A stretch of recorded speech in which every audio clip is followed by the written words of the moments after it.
Taoiseach, this morning many creches across the country have closed their doors for 3 days due to frustration with government policy. And as we speak, and as you know, providers are now protesting at the gates of the Dáil. Of course, the big losers in this situation are thousands of families who will experience significant disruption this week. Parents left in the lurch, seeking alternative childcare arrangements so that they can get out the door to work. The reality is that the provision of childcare service is in crisis, and that has been the case for some time. While government has gone some way, your policy has failed to make the scale of improvement that families are crying out for. And for the majority of families, childcare remains just too expensive. In last year's budget, your government didn't go far enough to reduce costs. So we still see parents paying the equivalent of a second mortgage in childcare fees.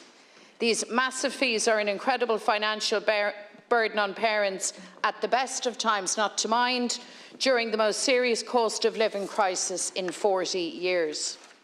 The chronic lack of childcare places is also a serious problem that hits families every year. The capacity crisis is a source of enormous stress for parents right across the country. And Taoiseach, I believe that no parent should be forced to have the hard conversation about whether or not one of them might have to give up work because they have no childcare options. So at the heart of this crisis is the prolonged underinvestment by successive Fianna Fáil and Fine Gael governments that's pushed childcare services to breaking point, sustained poor levels of pay for childcare professionals, and has severely undermined the viability of childcare providers. Tá geargéim I gúram leanaí in éireann faoi láthair. Tá tálaí ulmhóra a níoch a tuismitheoirí fós agus bíonn go léir daoine ag stracailt le háit na aimsiú dá báistí. Sa bhuiséad, caithfí an rialtas in estiíocht a dhéanamh chun costas cuairim leanaí a laghadú go súntasach. Taoiseach, the pathway to a fairer, fit-for-purpose childcare sector is greater public investment. And it's now clearer than ever that the government must increase investment, bring down fees dramatically for parents, and guarantee fair pay for childcare professionals. This is how the burden can be lifted from families and how we can deliver childcare places to the level required so that no child or family is left behind.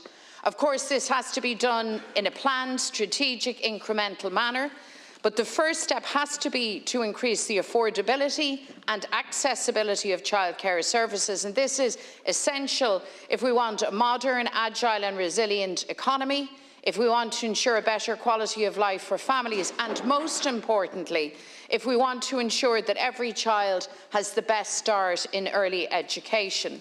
So it's time for government to start tinkering around the edges of the crisis and step up now with real ambition.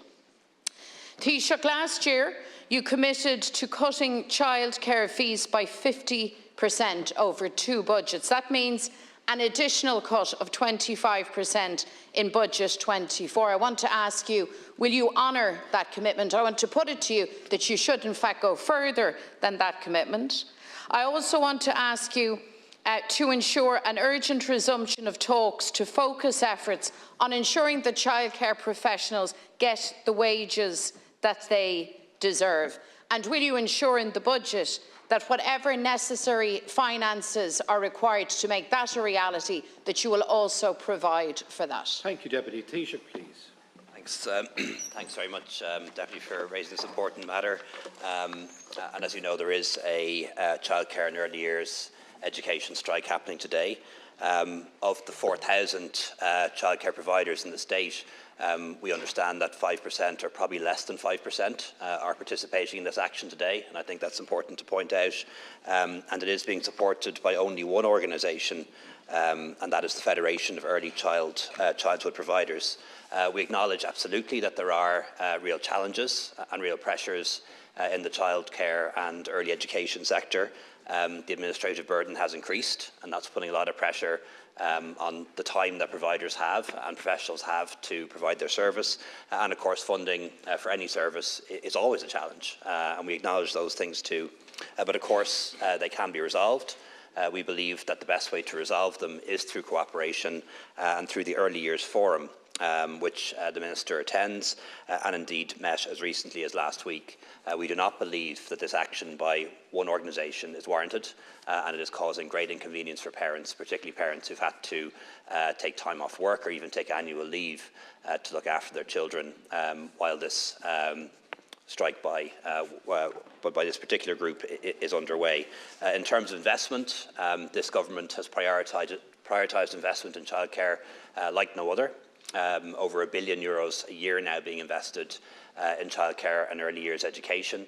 That will, of course, increase for next year in the budget, but has to be done within the parameters of a 6.2% overall increase in spending, which I believe your party has signed up to and agreed to. You might clarify whether that's the case or not. We have three objectives when it comes to childcare and early years in Ireland: to make it more affordable, to make it more available, and also to ensure that quality and standards improve. So we have reduced the cost of childcare for the vast majority of parents by roughly 25% last year. I know it's been very welcome. It's really helped with a lot of household budgets. We seek to reduce it further in the forthcoming budget.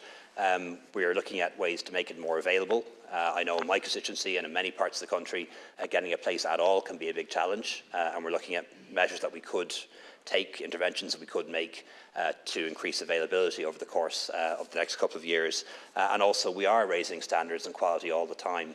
And one of the ways we're doing that is improving the terms and conditions of people who work in the sector. There is now an employment regulation order, making sure that there is a salary scale and that there are proper minimum terms and conditions for that sector. And about 70% of people, childcare and early education professionals, received a pay increase last year, and I imagine that will be the case in the year to come. So as I say, this is an area the government is committed to, an area the government is working on, prioritising affordability, availability and quality, and we don't think that this action that's taking place at the moment, which is only supported by a minority of childcare providers, is warranted. Thank you, Taoiseach, for that response. I'm sure you will accept that, notwithstanding, as you say, that this is a minority-led dispute, that they do, in fact, in many ways speak for the entirety of this sector, and certainly for an awful lot of families who still experience childcare costs that are too high, or in many instances, a complete lack of availability of childcare places. So issues of affordability and capacity still loom large. I asked you, Taoiseach, whether or not you would honour your commitment to reduce costs, childcare fees, by a further 25% in this year's budget. I'd like a straight answer to that. I also asked you about the pay for childcare professionals. You indicated correctly that there has been some progress made on that, but I would put it to you that if you want to ensure sustainable capacity, well then very radical change needs to happen in terms of the career paths of childcare professionals and their levels of pay. It's not sufficient, you know, to say, well, there are now minimum scales and that we've made minimal improvements. You really have to go at this, and I believe that there has to be a resource, a pot of money provided for in the budget for that also, Ceann Comhairle. Thank you very much. Taoiseach. Thanks, Deputy. It remains the government's objective to reduce the cost of childcare by 50%. We set that out some time ago, and we're halfway there already. We also need to invest in capacity because we need to make sure there are more places available too. And we also need to invest in quality, and that includes better pay for staff, which of course has to be funded, at least in part, from the public purse. Exactly how much we can dedicate to each of those three objectives, that has to be negotiated between now and budget day.